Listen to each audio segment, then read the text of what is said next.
പുസ്തകം 28-ാം അധ്യായത്തിനേക്കാൾ ഉപരി എന്റെ ഹൃദയത്തിൽ വന്ന് ഈ പാട്ടുണ്ട് എഴുതിയ രംഗം എന്റെ ഹൃദയത്തിൽ ഓർത്തത്. ഈ പാട്ടുണ്ടായിട്ട് നിന്നോടൻ മരണം പറ്റി പാടും അല്ലേ? ദൈവമേ, ഞാൻ ശശിഭരനെ കേൾക്കാൻ വേണ്ടി എന്റെ അടുത്ത് പാടാൻ നിൽക്കൊണ്ടില്ല. ഞാൻ ചേരട്ടെ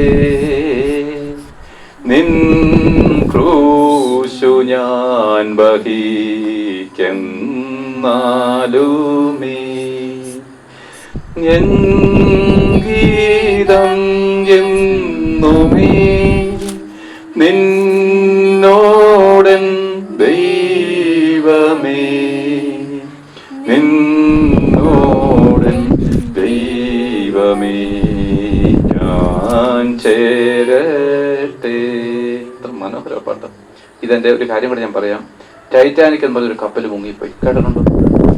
1912 2400ഓളം ആൾക്കാരെ കൊണ്ട് വലിയ ഗമയിൽ പോയതാ. ദൈവത്തിന് പോലും മുക്കുവാൻ കഴിയത്തില്ല. പക്ഷെ ആദ്യത്തെ യാത്രയിൽ തന്നെ ഇതങ്ങ് മുങ്ങി. ലൈഫ് ബോട്ടുകളൊക്കെ ഉണ്ടെങ്കിൽ എല്ലാം ഉപയോഗിക്കാൻ പോലും പറ്റിയില്ല.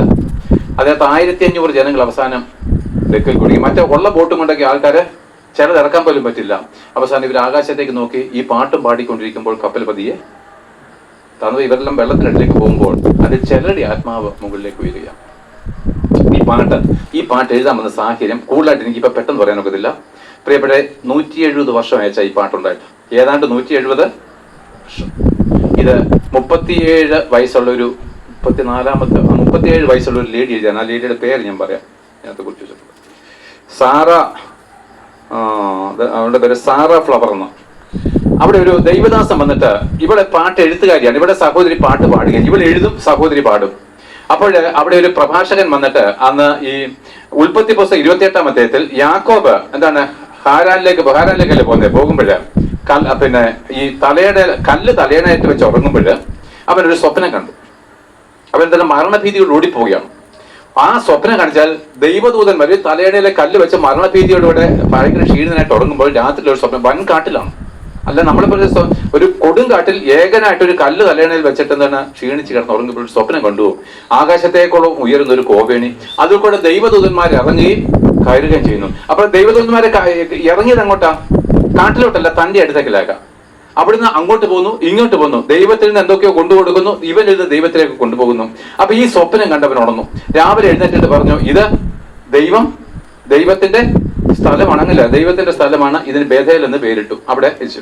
അപ്പൊ ഈ രംഗത്തെ പറ്റിയാണ് ഇത് പ്രസംഗിക്കുന്നത്. അപ്പോഴെന്താണ് ഈ പെൺകുട്ടിയോട് പറഞ്ഞു, നീ ഇതിനെപ്പറ്റി ഒരു പാട്ട് എഴുതാൻ ചോദിച്ചു. അവൾ അന്ന് എഴുതിയ പാട്ടാണിത്. ഞാൻ പറഞ്ഞു വരുന്നത് 34-ാമത്തെ വയസ്സിൽ അവൾ ഈ പാട്ട് എഴുതി. 39-ാമത്തെ വയസ്സിലാണ് ഇവള് വിവാഹം കഴിക്കുന്നത്. അവിടെ എൻ്റെ 43-ാമത്തെ വയസ്സിൽ മരിച്ചും പോയി. 43-ാമത്തെ വയസ്സിൽ മരിച്ചുപോയ ഈ പെൺകുട്ടി 170 വർഷങ്ങൾക്ക് ശേഷവും ഈ പാട്ടിൽ കൂടെ യേശുക്രിസ്തുവിൽ സകല ലോകത്തും ജീവിക്കുന്നു. മനസ്സിലായോ? നമുക്ക് എന്തുമാത്രം കാര്യങ്ങളെ ദൈവം തന്നിട്ടുണ്ട്, എന്തുമാത്രം താലന്തുകൾ ദൈവം നമുക്ക് തന്നിട്ടുണ്ട് കർത്താവിന് വേണ്ടി. പക്ഷെ നമ്മളതെല്ലാം ലോകത്തിന് വേണ്ടി ഉപയോഗിച്ചവരാണ്. എൻ്റെ 34 വയസ്സ് അങ്ങനെ എനിക്ക് കടന്നുപോയത്. പക്ഷെ നമുക്ക് കിട്ടിയ ഈ താലന്തുകള്, ഈ നന്മകള് ദൈവത്തിന് വേണ്ടി നമ്മൾ ഉപയോഗിക്കുന്നു എങ്കിൽ, പ്രിയപ്പെട്ട ഈ പാട്ടുണ്ട്. നമ്മൾ വിചാരിക്കും ഈ പാട്ട് അതില്ല. എത്രയോ പേര് അവരുടെ ഹൃദയത്തിന്റെ വേദനകൾ ഈ പാട്ട് പാടി ആശ്വസിക്കുന്നുണ്ട്. ഇല്ല സാറേ, നമ്മൾ ചിലപ്പോൾ മുമ്പേ പറഞ്ഞാലേ, ചിലപ്പോൾ നമ്മുടെ ആരും ഇല്ലായിരിക്കാം, വീട്ടിൽ ആരും കാണത്തില്ല, നാട്ടിൽ ആരും കാണത്തില്ല, സഹോദരന്മാർ കാണത്തില്ല, ഏകനായിട്ട് ചില കഷ്ടങ്ങൾ കൂടെ കടന്നുപോയി. യാക്കോബ് പോയതുപോലെ ഏകനായിട്ട് ചില വൻകാട്ടുകൾ കൂടെ നമ്മൾ കടന്നു പോകേണ്ട സാഹചര്യങ്ങൾ ഉണ്ടാകും. പക്ഷെ ഈ പാട്ട് നമ്മുടെ ഹൃദയത്തിലേക്ക് വന്നു കഴിഞ്ഞാൽ നമ്മുടെ ഹൃദയത്തിന്റെ ഭാരങ്ങൾ മാറിക്കും. അപ്പൊ 170 വർഷങ്ങൾക്ക് മുമ്പ് ഈ സഹോദരി എഴുതിയ പാട്ട് മുഖാന്തരം ഇന്നും ഈ സാറ ഫ്ലവർ എന്ന് പറയുന്ന പെൺകുട്ടി യേശുക്രിസ്തുവിന്റെ നാമത്തിൽ നമ്മുടെ ഉള്ളങ്ങളിൽ ജീവിക്കുകയാണ്. അങ്ങനെയാണെങ്കിൽ ഞാൻ ചോദിക്കട്ടെ, ശശിപ്രദം കഴിയും? ദൈവത്തിന് വേണ്ടി എന്തെങ്കിലും ചെയ്യാൻ പറ്റും? വരും തലമുറ പറയും അവൻ ദൈവഭക്തനായിരുന്നു. പക്ഷെ നമ്മൾ മരിക്കോളം അവരറിയുന്നൊന്നുമില്ല. പക്ഷെ നമ്മൾ മരിച്ചതിന് ശേഷം തീയാടികൾ ചേർത്ത് പലരും പറഞ്ഞു, അവനോ ശശിയോ, അവനൊരു ദൈവഭക്തനായിരുന്ന, നമ്മുടെ മരണം കണ്ട അവർ സാക്ഷ്യം പറയും അവനൊരു ദൈവഭക്തനായിരുന്ന. അപ്പൊ എന്താണ്, നമ്മുടെ മരണശേഷവും ഈ ദേശം നമ്മളെ ഓർക്കുകയാണ് യേശുക്രിസ്തുവിന്റെ നാമത്തിൽ. ആവട്ടെ പ്രിയപ്പെട്ടവരെ, നമുക്ക് നമ്മളെ പറ്റി ഒന്ന് ചിന്തിക്കാം. നമ്മുടെ ജീവിതം, നമ്മുടെ ഓരോരുത്തർക്കും അവരുടെ ആയുസിനെ പറ്റി അറിയാമല്ലോ. എത്ര വർഷം നമ്മൾ കടന്നുപോയി. ആവട്ടെ, ഇത്രയും വർഷങ്ങളൊക്കെ ഞാൻ കർത്താവിന് വേണ്ടി എന്താണ് ചെയ്തിട്ടുള്ളത്? കർത്താവിന്റെ നാമത്തിന് വേണ്ടി ഞാൻ എന്ത് മഹത്വമാണ് കരയറ്റിട്ടുള്ളത്? വരും തലമുറ എന്നെ പറ്റി എന്താണ് ഓർക്കാൻ? യേശുക്രിസ്തു നാമത്തിൽ ഓർക്കുവാൻ ഞാൻ എന്താണ് വെച്ചിട്ടുള്ളത്. അതിനെപ്പറ്റി നമുക്ക് ഓരോരുത്തർക്കും നമ്മളെ തന്നെ വിധിച്ചുകൊണ്ട് സമയം ഇനിയുണ്ട്, ഇനിയില്ല സാറേ, ഇനി സമയമുണ്ട്. കർത്താവിന് വേണ്ടി വരും നാളുകളിൽ എനിക്ക് എന്ത് ചെയ്യാൻ പറ്റും? സകല ദേശത്തും കർത്താവിന്റെ വചനം മുഴങ്ങി കേൾപ്പാൻ തക്കവണ്ണം അതിനകത്ത് നോക്കിയ പണ്ട് ഒരു പെൺകുട്ടി ഒരു വെങ്കൽ ഭരണി ഉടച്ച് കർത്താവിന്റെ ശിരസിൽ ഒഴിച്ചു.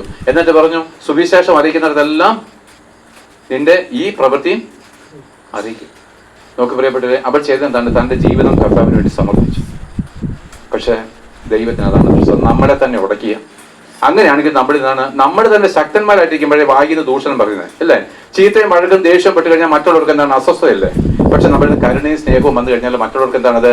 പകർന്ന തൈലം പോലെ നിന്റെ നാമമാണ്. പ്രിയപ്പെട്ടവരെ, നമ്മുടെ നാവുകളെ നമുക്ക് ശോധന ചെയ്യാം, നമ്മുടെ വിചാരങ്ങളെ നമുക്ക് ശോധന ചെയ്യാം, നമ്മുടെ ഹൃദയങ്ങൾ അസ്വസ്ഥപ്പെടുന്നു നമുക്ക് ചിന്തിക്കാം. പരിശുദ്ധാത്മാവ് നമ്മുടെ കൂടെ ഉണ്ടോ ഇല്ലയോ എന്ന് നമുക്ക് ഓരോ ദിവസം നമ്മളെ തന്നെ ശോധന ചെയ്യാം. ഞാൻ ആകാത്ത വാക്ക് പറഞ്ഞു പോകും.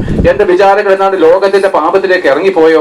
എന്റെ ഹൃദയം ഇതാ ആ കർത്താവിന് വിരുദ്ധമായിരിക്കുന്ന ദുഷ്ടന്റെ അധികാരത്തിന് കീഴിൽ കീഴടങ്ങിപ്പോയോ? ആ പയ്യൻ എന്താണ്? ആ പയ്യൻ ആ രാജാവിന്റെ മകനായിരിക്കുന്ന, ആ ധനവാന്റെ മകനായിരിക്കുന്ന പോയതുപോലെ എന്റെ മനസ്സും എന്റെ ജീവിതവും പന്നിക്കൂട്ടിൽ ഏതാനും നിമിഷം അകപ്പെട്ടു പോയോ? ദുർഗന്ധം എന്നിൽ നിന്ന് വന്നോ? നമുക്ക് ചിന്തിക്കാം. തീർച്ചയായിട്ടും അങ്ങനെ ഓരോ ദിവസവും നമ്മൾ ചില സമയങ്ങളിൽ ചിന്തിച്ചു കഴിഞ്ഞാൽ നമുക്ക് മടങ്ങി ചിന്തിക്കുമ്പോൾ തന്നെ നമുക്ക് മടങ്ങി വരാൻ പറ്റും.